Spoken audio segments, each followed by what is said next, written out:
ओम श्री परमात्मने नमः। प्रिय मित्रों, कीर्ति सुता चैनल के माध्यम से स्वामी महेशानंद सरस्वती का आप सबको वंदे मातरम। वीडियो के अंदर विलम्ब हो गया, उसके लिए मैं क्षमा चाहता हूँ। आज मैं जो वीडियो बना रहा हूँ वो कर्म के ऊपर आधारित है।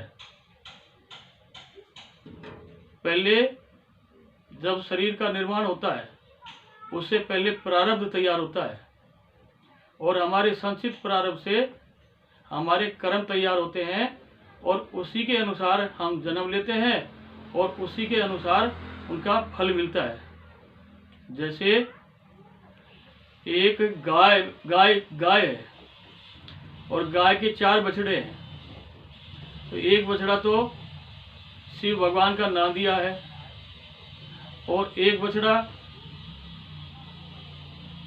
घानी के अंदर कोल्लू पेलता रहता है और दूसरा सांड बढ़ता है और चौथा बछड़ा बालद ढोता है। बंजारे होते हैं ना, वो बालद ढोते हैं। और इसी प्रकार से एक मिट्टी एक होती है, लेकिन जब बर्तन बढ़ते हैं तो उसमें से कुम्हार तो बराबरी बनाता है, लेकिन एक मिट्टी का बर्तन तो दही बिलोने के काम में आता है। और एक पात्र जब किसी की अंतिम यात्रा निकलती है, मृत्यु के बाद शमशान तक एक कलश ले जाते हैं। और तीसरा वो कोई मंदिर के अंदर स्थापित कलश होता है। और चौथा वो पहले, अब तो नहीं है, पहले शौचालय नहीं थे, तो हमारे पुराने ज़माने की बात बता रहा हूँ, तो एक पानी का मटका रखते थे और उसी में जब हम शौच आते होकर आते थे तो उसमें ही हाथ धोते थे। तो मिट्टी तो एक ही है, पात्र भी एक ही है, लेकिन सबके भाग्य की रेखा अलग अलग है। इसी तरह से मित्रों, एक माता के 4 पुत्र होते हैं।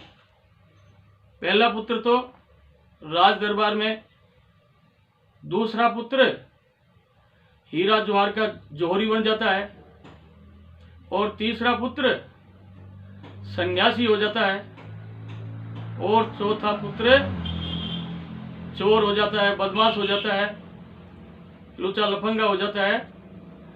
तो माता तो एक ही थी, लेकिन सारे जो पुत्र हुए उनकी सबकी कर्मों की अलग अलग रेखाएं थी, इसलिए कर्म की गति बड़ी गहन है।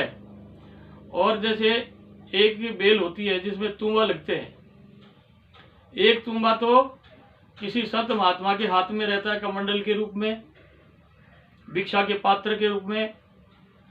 एक तुम्बा जब नदियों के अंदर से पार करते हैं, उसमें क्या लगाते हैं, वो तुम्बा नीचे लगा के लकड़ी के बांध कर फिर नदी पार करते हैं। और एक तुम्बा कड़वा हो जाता है, उसको कोई काम में नहीं लेता। तो इसी तरह से इस संसार में भांति भांति के प्राणी हैं और सबकी अलग अलग कर्मों की रेखा है और उन्हीं के अनुसार सब प्रारब्ध भोगना पड़ता है इस संसार में। तो ये वीडियो जो है, इसके माध्यम से मैं ये बताना चाहता हूँ, कभी भी मनुष्य को जीवन में हताश और निराश नहीं होना चाहिए। प्रारब्ध में जो भोग है उसको सहर्ष स्वीकार करके जैसा परमात्मा ने दिया उसमें संतुष्ट होकर और सुखी पूर्वक जीवन व्यतीत करें। इसी आशा के साथ मैं आप सबको धन्यवाद देता हूँ। जय हिंद, जय भारत।